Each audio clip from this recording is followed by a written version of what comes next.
지난 몇 주 동안 이 시간에는 캘리포니아 예비선거를 중심으로 미국의 선거 제도와 투표 방식, 그리고 후보를 선택하는 기준, 성경적 가치관으로 세상을 바라보는 시민의 책임에 대해서 함께 이야기를 나눠보았습니다. 그리고 마침내 예비선거가 치러졌는데요. 오늘은 먼저 예비선거 결과를 정리해보면서 이번 선거가 우리에게 남긴 의미도 알아보고, 이어서 올해 미국 건국 250주년을 맞아 새롭게 시작하려는 특별 시리즈 예고도 해드리는 시간으로 준비했습니다.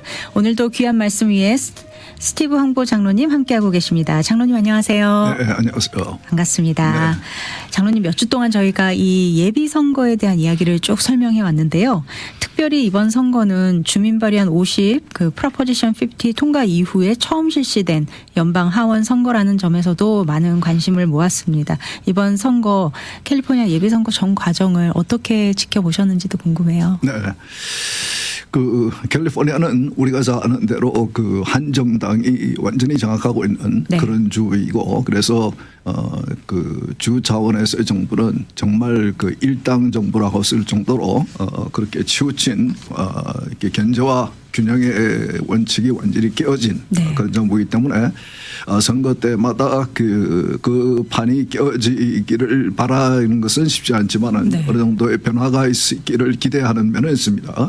그래서 아직까지도 캘리포니아는 선거를 마친 지가 며칠이 지났지만은 계속해서 개수를 하고 있고, 네. 그래서 다음 주 물론 이제 이걸 공식적으로 확정하는 데는 한 달이 걸립니다. 네. 그런데 다음 주 말 정도 돼 봐야지 정확한 아주 클로스한 그런 레이스는 결과가 윤곽이 확실히 나타날 것 같습니다. 네. 그러나 이제 우리가 좀 보면은 이번 캘리포니아 선거에서 조금 눈에 띄는 것은 주지사 선거, 그리고 LA 시장 선거, 네. 그리고 이 오렌지 카운티 북부 지역에 있는 선거들이 조금 우리 한인들이 많이 살고 있으니까 네. 우리가 관심을 가지는데, 조금 이제 언론의 보도를 통해서 다 알고 계시겠지만은 우선 LA 카운티의 판매세를 올리는 안은 부결이 된 것 같습니다. 네. 그만큼 유권자들이 너무 인플레이션도 심하고 그래서 주머니 사정이 좋지 않으니까 세금을 올리는 것에 대해서 상당히 좋지 않은 지선을 가지고 네. 있는 것 같습니다. 그래서 보통 시들이 이 캘리포니아 민주당이 장악하고 있는 캘리포니아의 각 주정부와 카운티 시정부들은 세금을 올리는데 상당히 노력을 하는데, 비교가 되는 것은 이번에 플로리다는 주 인컴 텍스 수입세가 없는데도 또 property tax 재산세를 낮추겠다고 네. 그렇게 나오고 있습니다. 네. 그렇게 하기 위해서는 예산의 균형을 맞추기 위해서는 지출을 줄이겠다는 말이죠. 네. 그리고 그것이 굉장히 공화당이 지향하는 경제 재정 정책과 민주당이 지향하는 정책이 비교가 되는 네. 그런 상황인 것 같습니다. 네, 네. 그래서 공화당의 정부는 원래 건국자들이 생각한 대로 small government, 최소한의 일을 하면서 그래서 지출을 줄이고, 필요 없는 지출을 줄이고, 그래서 세금 부담을 줄이려고 노력하고, 민주당과 장악하고 있는 캘리포니아 같은 경우는 계속해서 지출을 늘려가면서 정부가 모든 일을 해야 되고 많은 것을 국민들에게 줘야 하고, 그러기 위해서 세금을 많이 모으고, 그것으로 인해서 정부 내에서 여러 가지 부패가 일어나고, 그래서 더 지출 수입을 이렇게 확보할 필요가 생기고, 그래서 계속해서 주민들에게 세금을 올리겠다. 그래서 보통 시들이 이러한 캠페인을 할 때 자주 쓰는 그런 전략은 이 안을, 세금을 올리는 이 안을 허락해 주지 않으면은, approve 해 주지 않으면은 여러분들의 경찰과 네. 공공안전, public safety에 어려움이 생깁니다. 네. 이제 협박하는 거죠. 그렇죠. 그런 이제 전략을 많이 씁니다. 네. 그런데 LA시 내에서도, LA 카운티 내에서도 이번에 유권자들에게 먹히지 않은 것을 보니까 네. 상당히 유권자들도 주머니 사정이 힘들어지면서 맞습니다.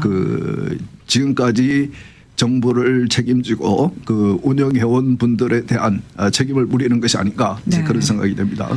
그런 차원에서 주지사 선거는 예비선거긴 하지만 1등은 아직까지는 계속 개수를 하고 있지만은 아직까지는 공화당의 소속인 스티브 힐튼이 네. 1등을 달리고 있고, 2등이 바이든 정부에서 그 장관을 지낸 제이비어 베세라가 지금 2위를 달리고 있습니다. 그래서 네. 이 둘이 11월 본선에 올라갈 것 같은데 본선에 올라가면은 아마 쉽지 않을 겁니다. 공화당 후보가 이 판의 구도가 그러니까 네. 그는 그때 가서 저희들이 더 얘기를 하기로 하고.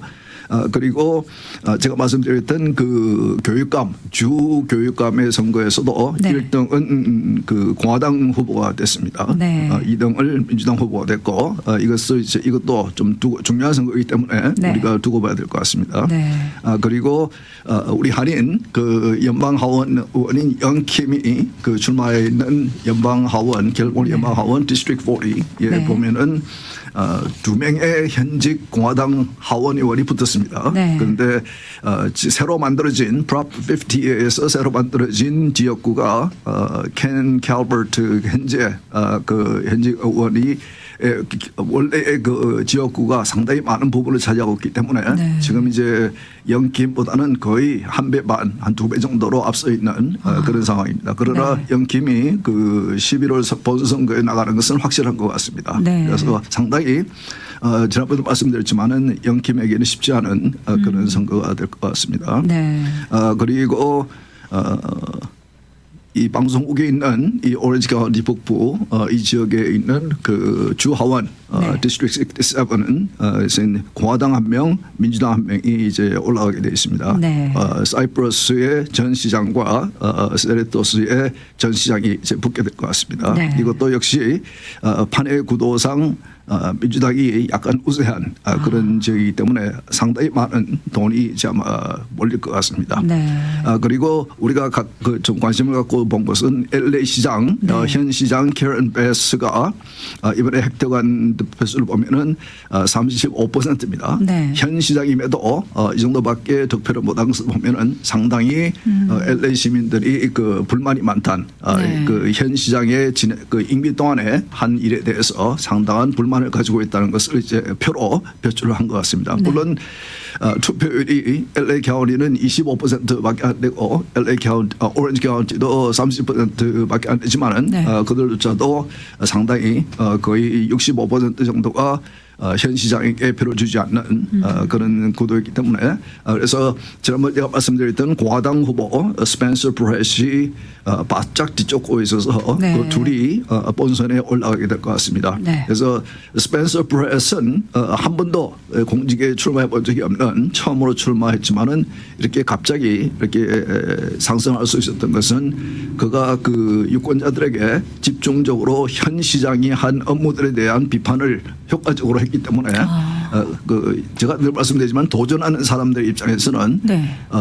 현직에 있는 사람의 지금까지 임기 동안의 해온 일에 대해서 잘못된 것을 계속해서 지적하고 자신은 그와 어떤 그 구분이 되는 그런 정책을 쓸 것인 것에 대해서 효과적으로 말을 할 수 있어야 되거든요. 네. 상당히 많은 사람들이 LA 시장의 후보로 나섰지만은 상당 부분은 그 현지 그 캐런 베스를 효과적으로 그 실정한 것에 대해서 지적하지 못한 그렇기 때문에 많은 사람들이 큰 지지를 받지 못한 네. 그런 구도가 된 것 같습니다. 네. 그래서 상당히 LA 시장 이 선거는 11월 달에 상당히 그 흥미로울 것 같습니다. 네. 그리고 마지막으로 이 방송국에 있는 오렌지 카운티 슈퍼바이저 그 4th 디스트릭트 슈퍼바이저 디스트릭트 선거에서 공화당 후보인 팀 샤가 33.27%로 앞서고 있고 네. 그 뒤를 이어서 보에나파크 전 시장이고 현재 부시장인 카너 트롯 이 친구는 그 민주당 소속입니다. 네. 31%로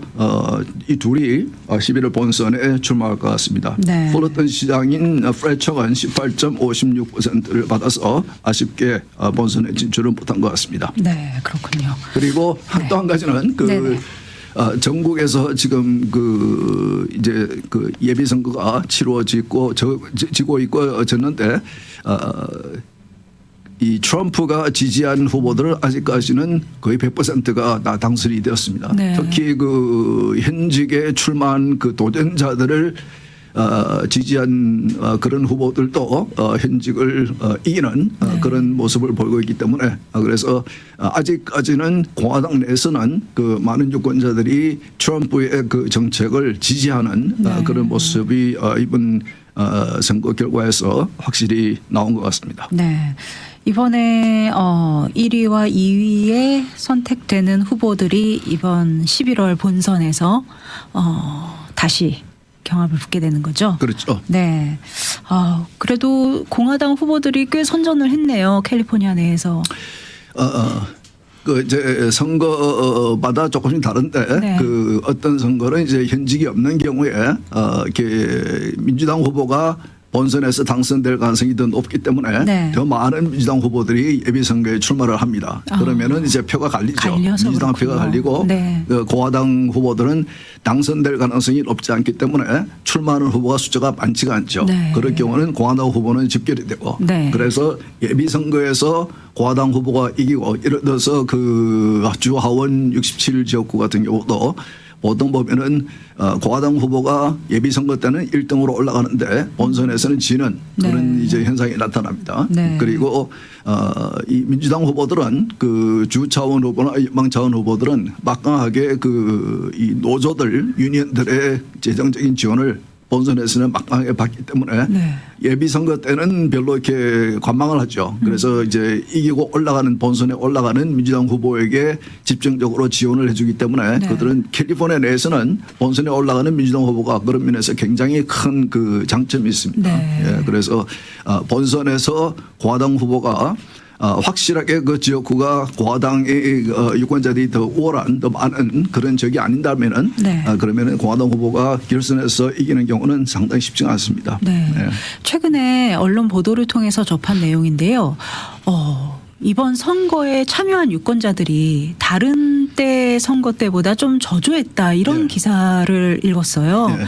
장로님 그 이유를 뭐라고 생각하시나요? 관심이 없겠죠. 관심이 없으니까 투표를 안 하는 것이고 그래서 그 이제 거꾸로 생각하면 아까 말씀드린 대로 LA 카운티는 그 투표하신 분의 투표율이 25%고 네. 그리고 오렌지 카운티는 30% 정도 투표율이 왔습니다. 그 말은 LA 카운티에서는 100명의 유권자 중에서 25명만 투표를 했다는 얘기거든요. 네. 그 말은 어떠한 그 이 유권자들의 그 그룹이 있는데 그 그룹이 집중적으로 투표를 했을 경우에는 그 이 전체 유권자 숫자에 비해서는 작은 숫자지만은 네. 실제로 투표율이 낮을 경우에는 그들이 집중적으로 다 투표를 하게 되면 엄청난 힘을 발휘하게 되는 거죠. 그거 같이 아마 제가 볼 때도 이번 선거에도 보험방송을 들으시는 분들이 열심히 투표를 하신 것 같은데 네. 우리의 표가 그만큼 이제 확대된 거죠. 네. 전체적으로 투표를 하신 분의 투표율이 적기 때문에 낮아졌기 네. 때문에 우리가 열심히 투표하면은 우리가 투표한 그 이 영향이 훨씬 더 커지는 것이죠. 네.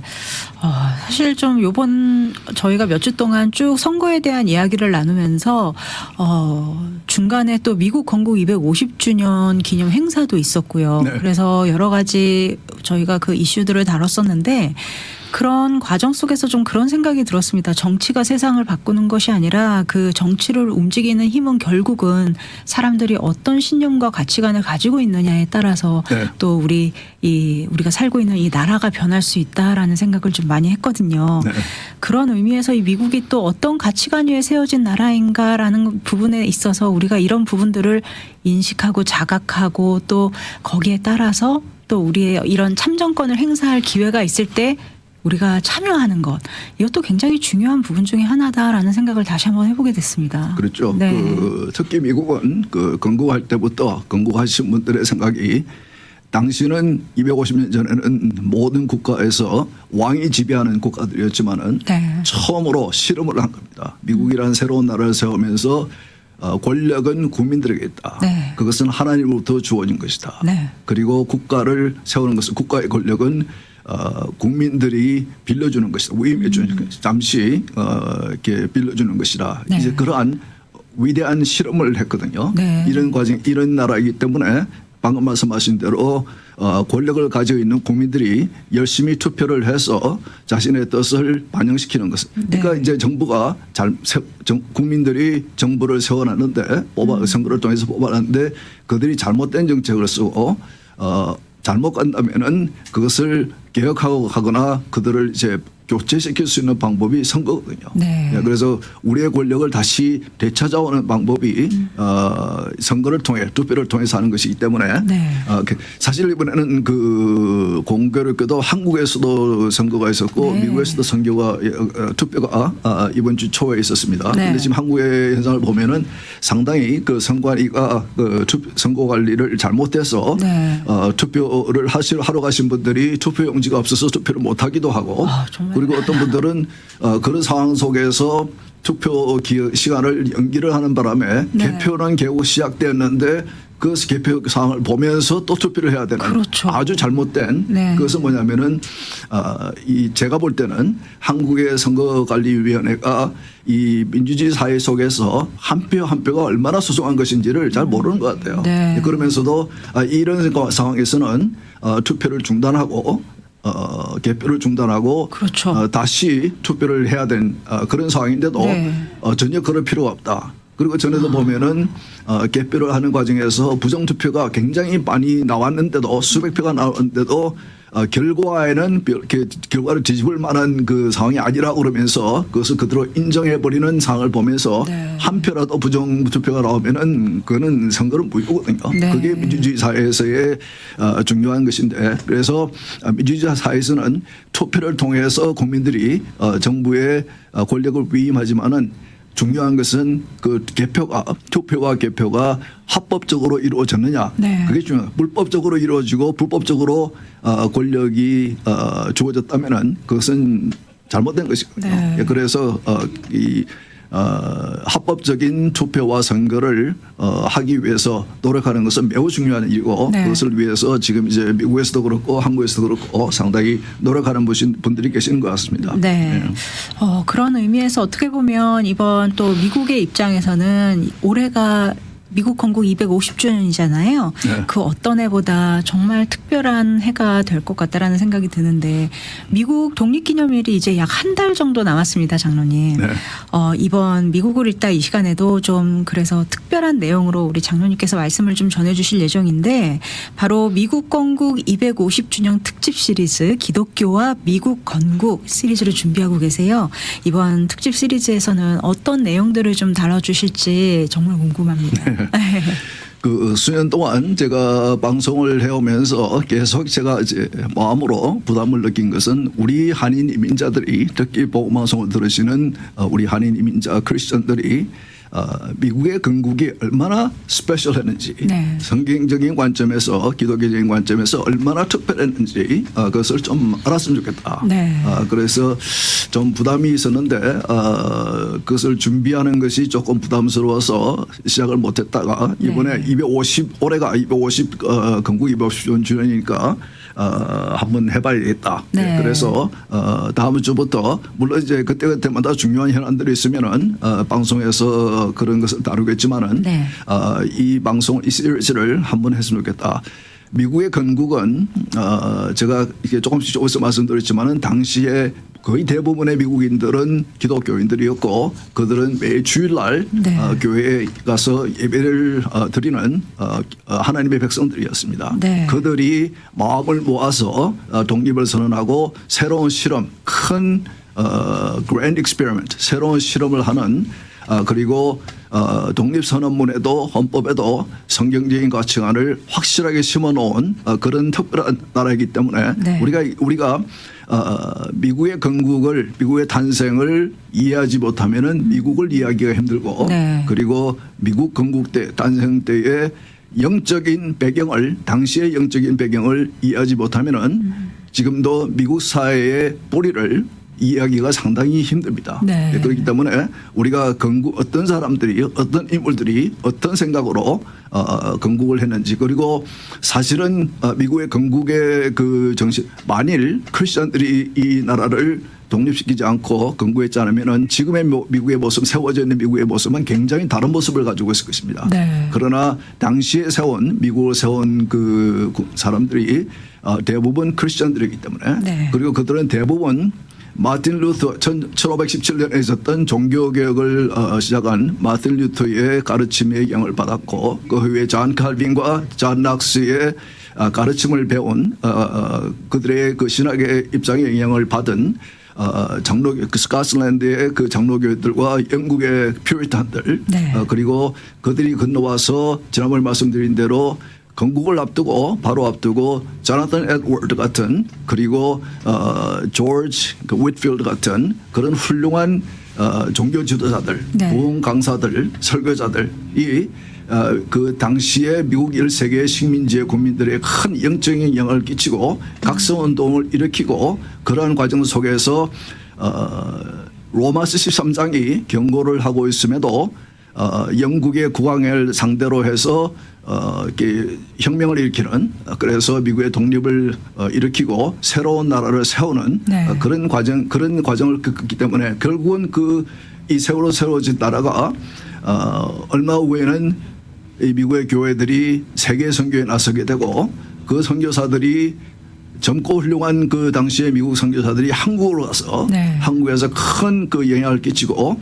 그리고 결국은 한국의 교회들이 세계 선교에 나서는 네. 이런 그 마틴 루터부터 한국의 교회의 선교사까지 흘러오는 이런 그 영적인 배경을 우리가 네. 좀 그 이해할 필요가 있다. 네. 우리가 한국에서 태어난 배경이 있지만은 그러나 미국에 살고 있고 네. 우리는 미국의 역사 속에 살고 있기 때문에 단순히 미국에 사는 것이 아니고 미국의 역사 속에 우리는 살고 있기 때문에 네. 저도 지난 250년 동안의 미국 역사 중에서 50년을 5분의 1을 저는 미국의 역사 속에서 살아왔습니다. 네. 역사 속에서 제 역할을 해가면서 여러 가지 모양으로 교회 안에서 교회 밖에서 사회 속에서 미국 역사의 한 부분으로 살아왔습니다. 그렇기 네. 때문에 아까 말씀드린 대로 우리는 그 미국의 탄생을 건국을 확실히 알고 이해할 필요가 있고 네. 그리고 그 당시에 영적인 배경 방금 제가 조금 간단하게 설명드린 그런 영적인 배경을 확실히 이해를 해야지 지금 현재 미국에서 일어나고 있는 우리 눈앞에 보이는 여러 가지 현안들 대립하고 있는 이념의 대립들 이런 것들을 정확하게 우리가 이해하고 네. 우리의 입장은 무엇이어야 하는지 지난주 방송에서도 그 질문을 주신 것 중에 하나가 우리의 그 교회에서 자라난 우리 아이들이 그 사회적인 이슈와 성경적인 가르침에 대해서 연결을 못하고 있는 것 같다. 네. 별도라고 생각하는 것 같다. 네. 그것은 제가 말씀드리기를 좀 그 목사님들에게 미안한 말씀이지만은 교회가 그렇지 않기 때문에 당시에 미국이 건국할 때에 큰 역할을 한 것은 각 교회의 강단에 서 있는 설교자들이었습니다. 네. 그래서 영국의 그 영국 사람들이 미국의 그 독립하려고 하는 그런 그 무브먼트와 그 모습을 보면서 그들이 말한 것은 이것은 설교자들의 혁명이다. 네. 그렇게 얘기했습니다. 그만큼 각 교회의 강단에 서 있는 설교자가 당시에 독립의 필요성, 그 미국 영국의 왕정 정부의 잘못된 것들, 그런 성경의 가치관 이런 것들을 지속적으로 가르쳤기 때문에 네. 그래서 그 13개의 독립적인 식민지가 뜻을 모을 수 있었고 마음을 모을 수 있었고 그것을 이제 그 미국의 독립을 새로운 나라를 세울 수 있는 그런 상황이 되었기 때문에 네. 그런 면에서 우리가 이것을 좀 잘 이해하고 미국을 살아가는 것이 상당히 중요하다. 네. 그렇게 생각합니다. 특별히 이 미국에 살고 있는 우리 한인 디아스포라 이 성도님들 그리고 저희가 사실은 이 미국에서 이민자라는 신분으로 살아가고 있잖아요. 그런 의미에서 사실은 그냥 미국이라는 나라를 표면적으로만 이렇게 알고 스치고 지나간다면 사실 저희가 요즘 최근에 굉장히 심각하게 받아들였던 그 언론의 어떤 그런 일방적인 보도에 의해서 미국을 잘못 평가하게 되는 그런 오류 같은 그런 부분도 그 부분에 있어서도 굉장히 좀 많이 저희가 개선될 것 같고 또 미국의 역사를 바로 알고 우리가 미국을 바라봐야 미국이 앞으로 어떻게 흘러가는지도 알게 되고 그 가운데 저희가 저희 가정과 또 교회를 어떻게 세워갈지도 좀 눈에 보일 것 같습니다. 네, 우리가 그 미국을 보는 관점이 상당히 커지겠죠. 네. 그리고 깊이가 생기겠죠. 그래서 그런 면에서 제가 하려고 하는 이 방송은 상당히 우리에게 필요한 것이 아닌가. 네. 그래서 제가 조금 지금까지는 방송을 하면서 제가 그 원고를 써가지고 방송을 한 적은 없는데 네. 이번에는 조금 원고를 한번 써볼까 하는 생각했습니다. 굉장히 준비를 꼼꼼하게 네, 또 그만큼 준비하고 그 계십니다. 한 주에 30분씩을 하는 방송이기 때문에 네. 상당히 이렇게 긴 얘기를 할 수가 없고 네. 그래서 좀 이렇게 정확하게 전달을 할 수 있기 위해서 한번 그렇게 해야겠다는 생각을 하고 있는데 네. 우리가 이제 그 미국의 건국자들이 그 서론으로 조금 얘기를 하자면은 그 미국 건국자들이 남긴 그 founding documents 건국의 문서들 중에서 중요한 것은 독립선언문과 헌법입니다. 네. 독립선언문은 그들이 독립을 선언하면서 왜 독립을 선언하는지 그리고 앞으로 새로 생기는 새로 세우는 이 나라는 어떠한 나라인지를 이제 설명을 해놨습니다. 네. 물론 그 속에는 많은 부분이 당시에 그 미국의 시민지들을 지배하고 있던 영국의 왕의 잘못에 대해서 많은 지적을 해놨고 그보다 더 중요하게 그분들이 적어놓은 것은 미국의 독립선언문은 마치 요즘 기업이나 교회에서 많이 쓰는 미션 스테이트먼트, 사명선언문과 같은 것입니다. 네. 앞으로 새로 우리가 만드는 이 나라의 사명은 무엇인지 그것을 잘 설명을 해놨고 그리고 헌법에서는 그 사명들을 어떻게 정부가 새로 생기는 정부가 지킬 것이며 그리고 정부가 그러한 사명들을 해치지 못하도록 막는 그런 법들을 헌법에 집어넣습니다. 네. 그 보면은 그 미국의 독립선언문, 그러니까 미국이라는 나라, 새로 생기는 미국이라는 나라의 사명선언문, 미션 스테이트먼트 보면 제일 처음에 나오는 것이 국민들이 가지는 모든 권리들은 정부가 만든 것이나 정부가 준 것이 아니고 하나님으로부터 온다. 아멘. 그것을 이제 제일 처음에 독립선언문에 새로운 만드는 미국의 사명으로 적어놓은 것입니다. 네. 모든 사람은 평등하게 창조되었으며 창조주로부터 양도할 수 없는 권리를 부여받았다. 네. 그 권리 가운데는 생명, 자유, 행복, 추구권이 있다. 네. Life, liberty, and pursuit of happiness. 생명의 권리, 살 권리, 그리고 liberty, 자유의 권리, pursuit of happiness, 행복을 추구할 권리들. 이러한 권리들은 정부가 만들어서 우리에게 준 것이 아니고 정부로부터 받은 것이 아니고 창조주가 나옵니다. 독립선언문에 제일 먼저 나온 것이 창조주입니다. Creator, 네. 창조주. 우리 하나님께서 국민들에게 준 것이다. 네. 그러면서 독립선언문에 어떤 표현을 하냐면은 만들어지는 정부는 국민들에 의해서 세워지지만은 그들의 사명은 정부의 사명은 역할은 이러한 권리들 하나님으로 받던 이 권리들을 보호하는 뺏어가는 것이 아니고 네. 보호하는 것이 정부들의 권리다. 네. 만일 정부들의 사명이다. 그 사명을 잘못하면은 국민들은 그 정부를 개혁하거나 다시 그들을 이제 끌어내릴 수 있는 그런 권리가 있다라고 이제 선언합니다. 네. 그와 같이 미국은 시작 때부터 여러분 생각해보세요. 250년 전에 한국은 어떤 상황이었습니까? 유럽은 어떤 상황이었습니까? 모두 왕들이 마치 하나님께서 권력을 그들에게 준 것 같이 권력을 행사한 한국 같은 경우도 자국민을 네. 시간이 다 됐네요. 네.